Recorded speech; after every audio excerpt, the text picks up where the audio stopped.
Hi everyone. We're just going to have a little quick chat about exams and how to deal with our kids during the period coming up to the exams really and during them. Oh God, where do we even start? I suppose I'm going to start with the kids who actually are really influenced with the stress of the exams and have great expectations or are just really stressed out with the whole thing.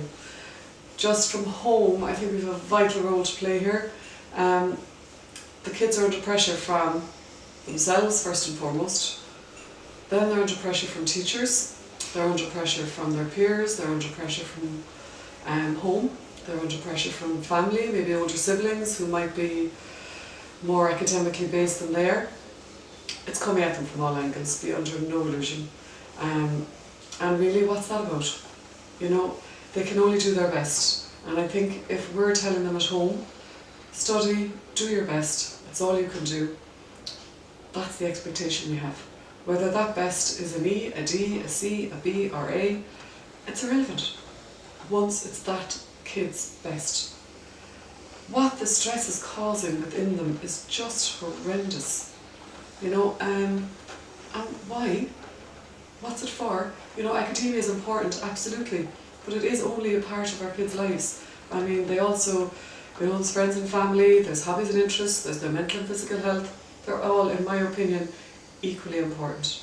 What good is a stressed out child who is struggling and fighting and battling to get those results that they think they have to get to keep people happy? Why? You know, just take a breath and look at your child. Is your child, what is their best academically? What are they actually capable of if they put in a bit of work? And that's it. But we have to be realistic. I see this every single day. Children who are so upset and so stressed out and so nervous, they're going to disappoint family, they're going to disappoint teachers, they're going to be embarrassed in front of their peers because of an exam. You know, so let's just try and get a reality check. Our kids are growing up in a very academic world. It's very different to when I think, personally, when I was growing up anyway. They all know exactly what they're capable of with a bit of work. All of them. And if you sit down and have that conversation, then they are going to have a good idea of what they can get. But you know, for the moment, there's a couple of weeks in it.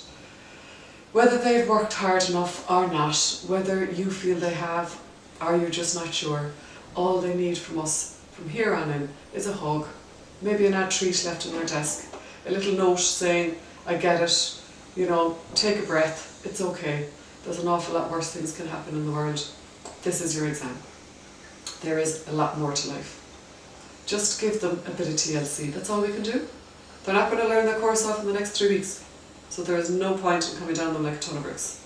Absolutely, I'd say make sure they're getting enough sleep, so those phones are taken every single night, whether it's 10 o'clock or 11 o'clock. You know, give them the time after study to kind of chill out and get on and chat with their friends, but then off.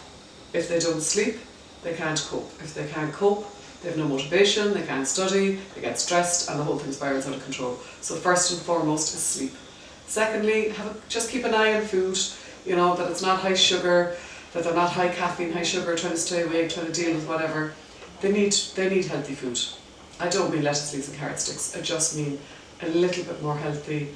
Make sure they're getting nourished, they're getting sleep, and they're getting a come down time. This is not the time for them to stop sport, stop activities, stop getting out of the house. They need a balance, and I think that's what it's all about, a balance. You know, their brain can only really take in probably 45-50 minutes at a time. They then need a break.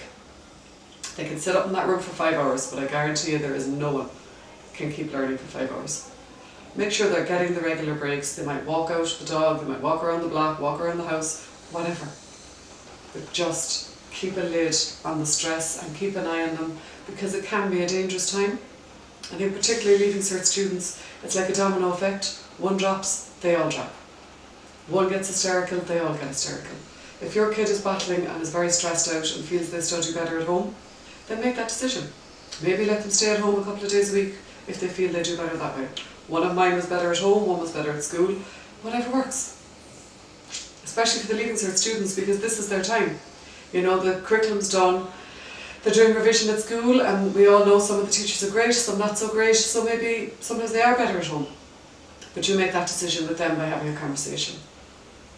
And you know, I know the forms are probably filled up, they do get another chance to amend them.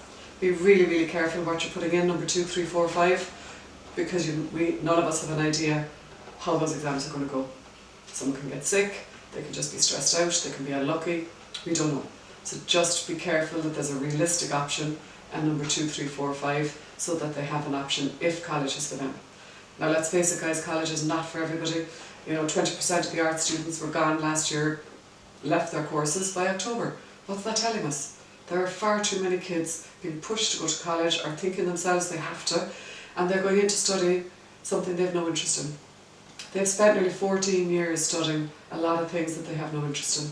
And for a lot, especially creative kids, this can be soul destroying. So please talk to them.